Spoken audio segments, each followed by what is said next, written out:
Welcome back to KTN Prime. In case you're just joining us, in studio we're joined by three sharp and seasoned minds, Husband Owila, Dismas Mukua, and Alenga Torrested, as we continue canvassing the latest developments playing out in the murky world of politics. We're just talking about the politics of music, or music in politics, whichever way you put it. And we just wanted to canvass the issue about accountability in these empowerment programs. We've seen the deputy president, who was called Mr. Moneybags by the DCP party leader, actually sharing his pass with a couple of groups, not just musicians. But at the end of the day, the accountability is the big question. Where is this money coming from? According to him, wanachanga na marafiki. So they come together, put their money in a pot and actually give out. So let's talk about this, Dismas, because why not go through the proper mechanisms, the proper channels? I talked about MCSK, which are there already. And why is it just artists from the Mount Kenya region who are called? Is this a classic example of politics of tokenism, or is it a move to empower artists economically? Yeah, before we go to the empowerment, allow me to pick from where Professor Will has left.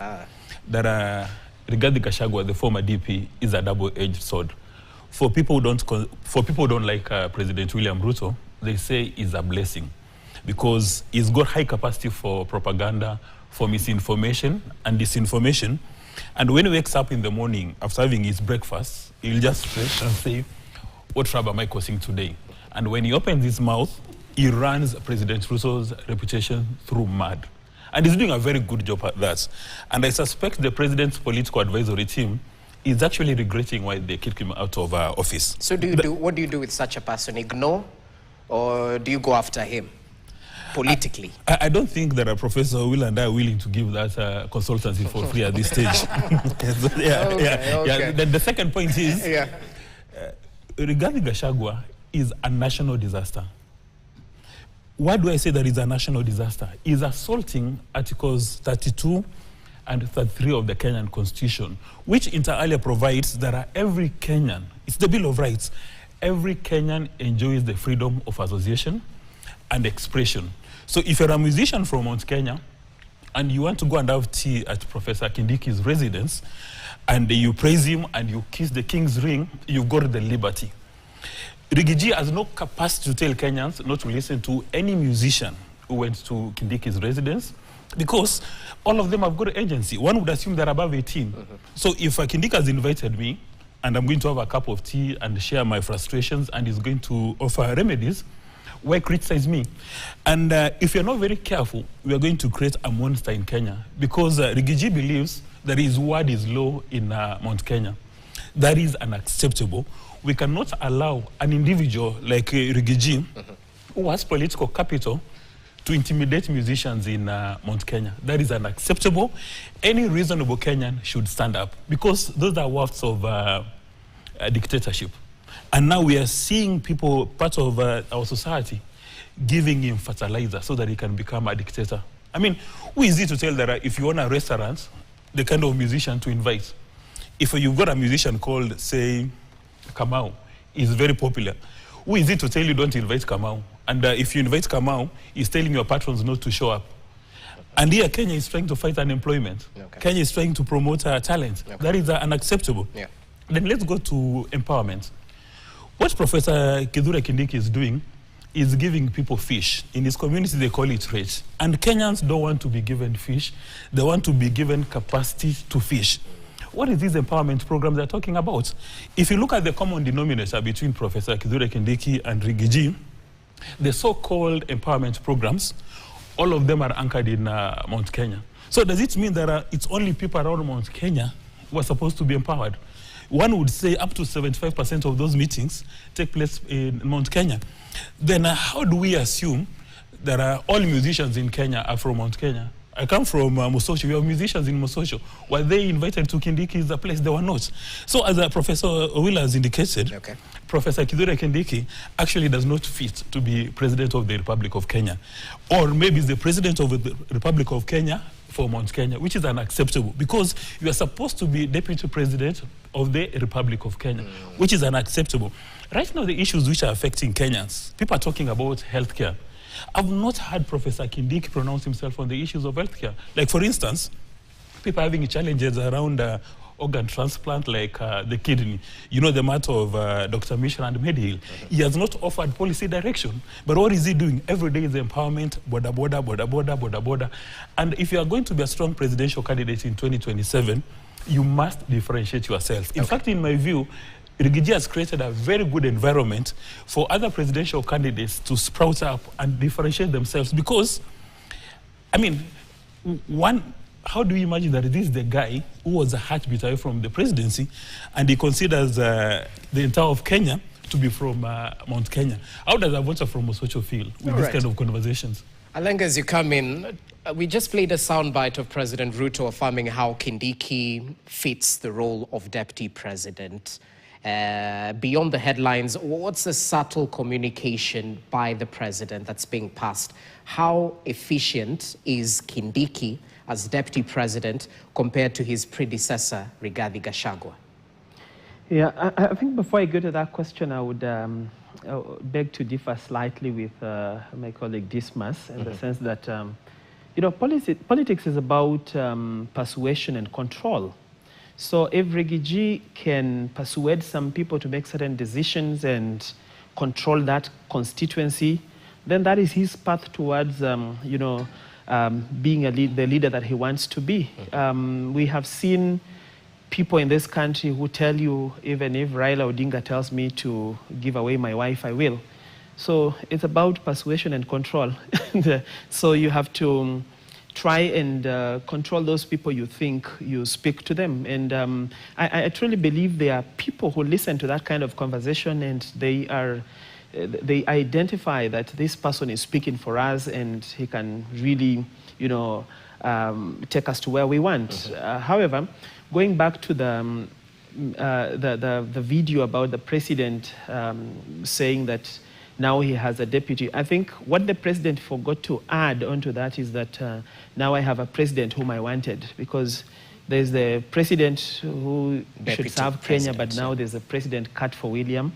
And that is actually the president, because I think our president wanted a deputy president he can send to those who want on meetings where you're going to speak to musicians, you're going to, you know, funny village meetings and all that in the name of asking for a second term. Okay. So he didn't want, or he cannot sit in the same room with someone who is you know, who has a contrary opinion, someone that can challenge him on 1, 2, 3 things, someone that can bring a second thought on the table.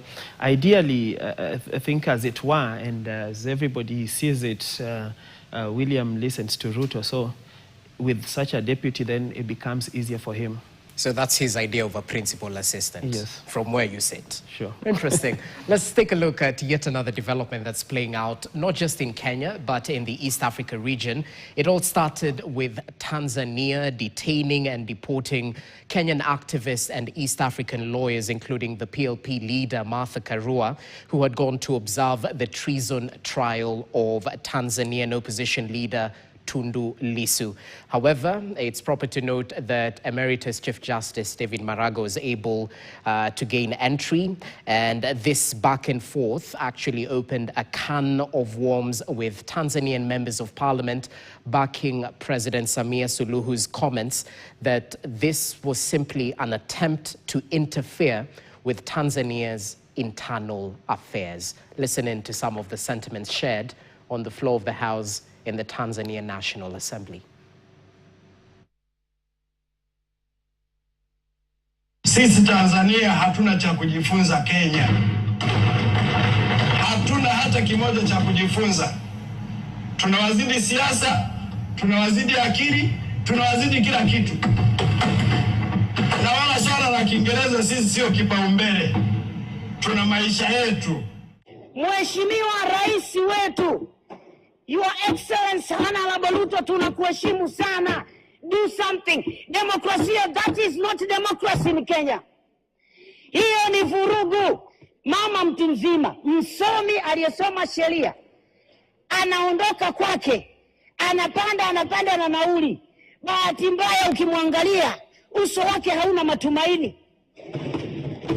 Ukimwangalia uso ule, sijui ni mkologo umedunda, sijui ni alisahau kupaka poda, anakuja kutuchonganisha. Ile sio hali ya kawaida. A state that can openly violate its own constitution and laws, the laws of the region, international laws, is incapable of protecting the rights of its citizens, especially citizens charged with politically motivated cases like Tundu Lissu.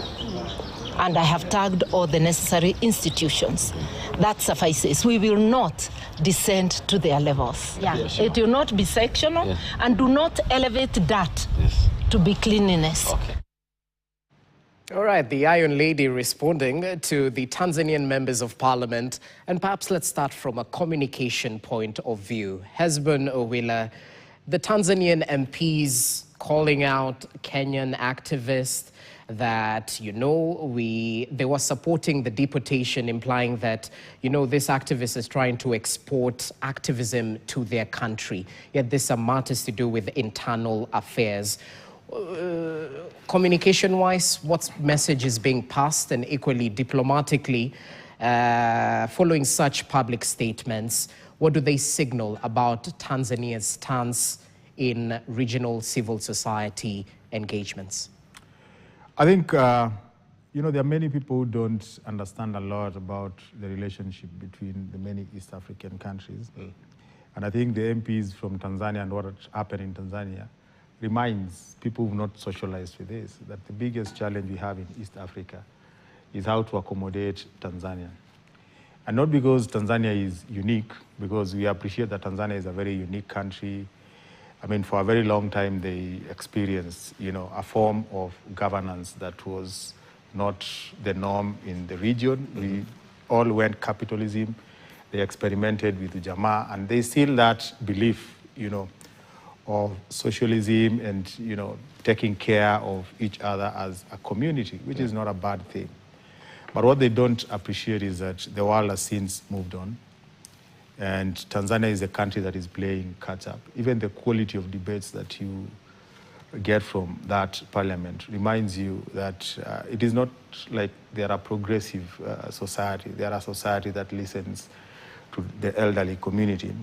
It is just a stark reminder that this is a society that will take some time to get to the consciousness that people have today. A lot of those politicians are probably speaking, the way they're speaking because of the elections that are coming. And in Tanzania, unlike in Kenya, where, despite our many differences, at least there's some sort of vibrancy, there's some sort of contention of ideas. In Tanzania, it's a lot more different. I think their multi-party democracy and divergence is allowed within the political party setup. So CCM and Chadema, and I think they still have this very traditional belief that any dissenting voice within CCM needs to be kicked out so that CCM continues. And when you are outside, now you become the enemy, which from where I see it is fairly retrogressive, so to speak. The few times that I've gone to Tanzania, and I hope I'll be able to go again. The few times I've gone to Tanzania, believe you me, I've met enough people who know me, and I am known more than I'm known around here in Kenya, simply because they were following inside politics on KTN. So a lot of them would rather socialize with Kenyan political processes because they find us a lot more progressive. And a lot of them start a conversation with you and give you a picture of what their last election was. And it seems like the next election is going to be worse because this is simply CCM trying to consolidate itself to frustrate any kind of inroads that Chadema is making. What they need to remind themselves is it doesn't matter what Tanzania does and what is happening in the neighboring countries, whether they like it or not, the world is increasingly becoming a global village. If it has not happened in Tanzania, all these progressive movements will get to Tanzania, whether it is from Kenyans, and I don't think they like us, and the reason why is because we are a lot more entrepreneurial. It's not because of our politics. And with more entrepreneurship mindset, you realize that the democratic space opens up. And that is what they fear. But truth be said, they are coming where Kenya is. Okay. Alenga, come in. Are we exporting activism? that is meant to cause chaos and instability in neighboring countries. Is it a case of foreign countries or foreign Western countries using civil society groups to influence Tanzania's internal policies? Yeah, I think Jesse, first and foremost, I must agree with the Tanzanian MP that there's nothing they can learn from Kenyans, because a student doesn't know what they will learn from their teacher until they have been taught. So after this is done and gone, then Tanzanians will discover that we have a more vibrant political space. We have certain liberties that they can only admire.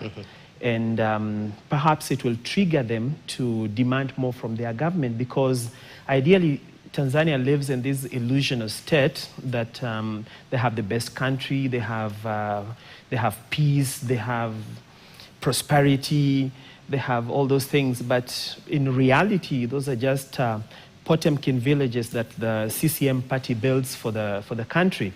But as it were, Tanzania might think Kenya is taking activism to them, but what they forget that we are now living in an extensively information-filled world, that you don't really have to be somewhere for you to learn about the new things that people are doing in different jurisdictions. Today, we've seen the kind of questioning that the United States Secretary of State has gone through, and the kind of questioning that the White House has gone through based on different allegations that their president made about South Africa, cancellation of student visas, and we don't have to be there to see all that is happening. So what Tanzania is trying to do is trying to inoculate their population from this current world that is full of information, is full of exchange of ideas. And I think it will not be too long until maybe the younger generation in Tanzania tries to think beyond the binary thoughts of Chadema and CCM, and perhaps want to have a more vibrant society with different perspectives and ideas. And if you look at what is happening in the region generally, we have a lot of Kenya's influence in the politics of the region, and that you cannot deny.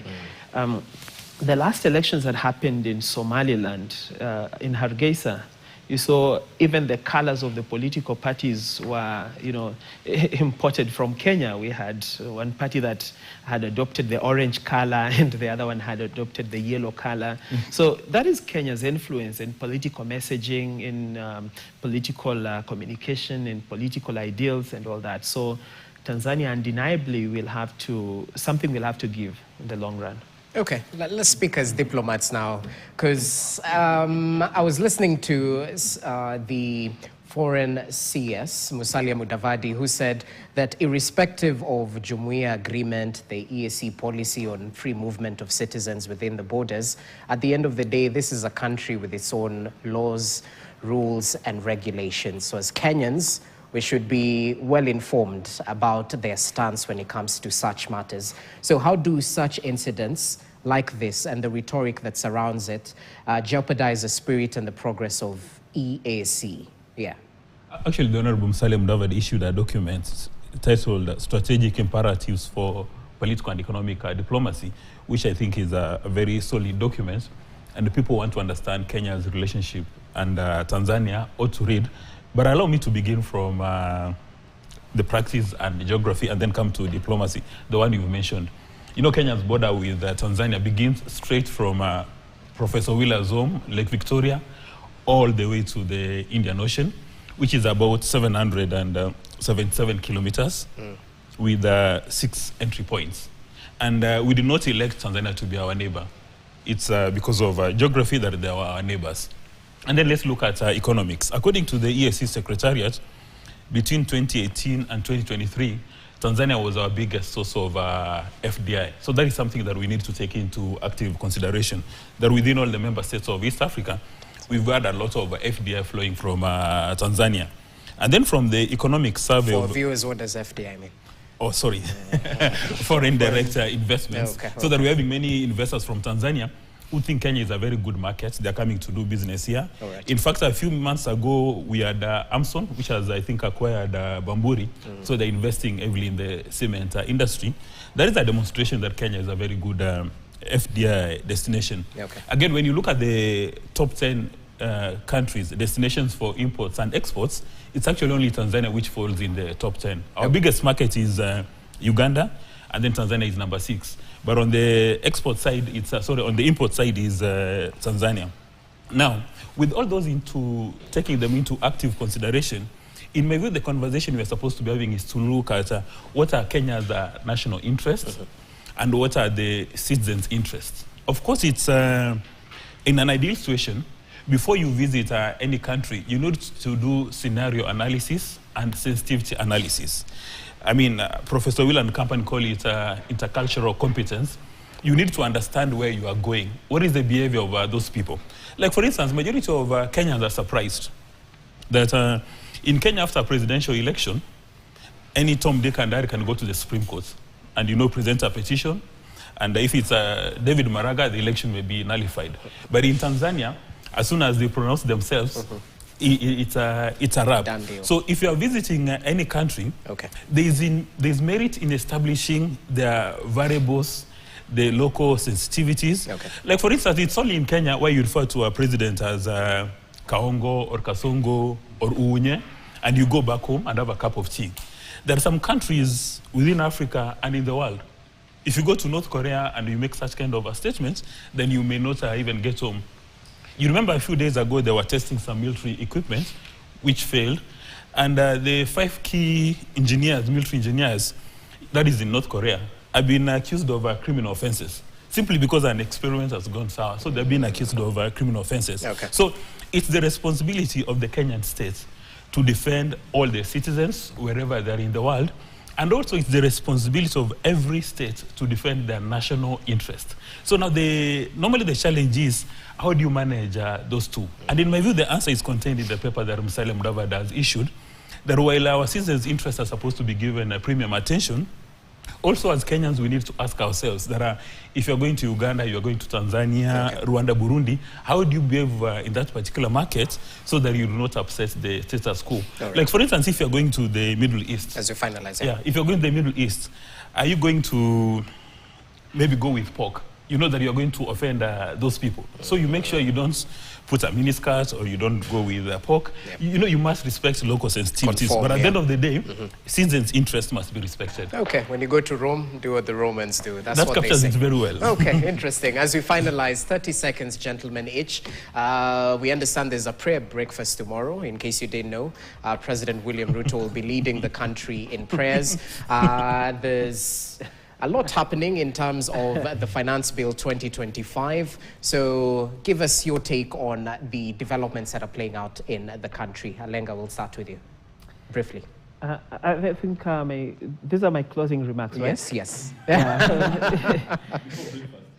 Before the breakfast prayer. I think my closing remarks are centered on something that I just learned the other day, that there's an MP, Marianne Kitanyi, who has come up with a bill to that seeks to regulate and to control how data is used on mobile devices across the country, ostensibly to protect customers from exploitative billing. But if you read, as they say, the devil is always in the detail. If you read, the bill clearly points at a plan to do mass surveillance on Kenyans. So I think it is important for us to just go through that bill and see what it portends for us, so that when the time comes for public participation, we are able to defend and protect our right for privacy and what we do on the internet. Well noted. Owila. Yeah, I think the first thing I would want to say is that diplomatic speak, trade, diplomacy, politics of Jumuiya and all that, and by the way, I like the Jumuiya anthem, aside, we need to be very careful about many things that are going on. Activists are supposed to be allowed to do their activism, diplomats to do their diplomacy, politicians to do their politics. But we have to remind ourselves that a threat to good leadership anywhere is a threat to good leadership everywhere. Okay. We can't sit back and just say that because it is happening in our neighboring country and not in our country, it is okay to happen. If it is bad, we have to call it out. Okay.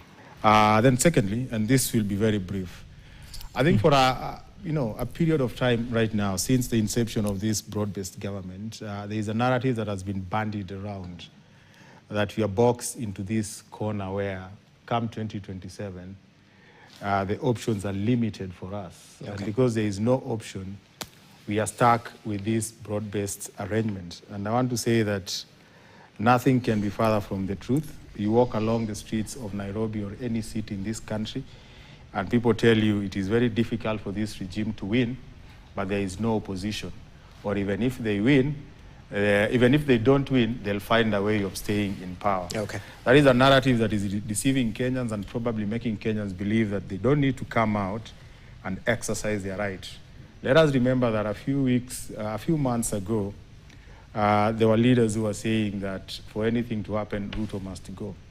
And President William Ruto was also very keen on there will be no handshake. There will be no government of national unity.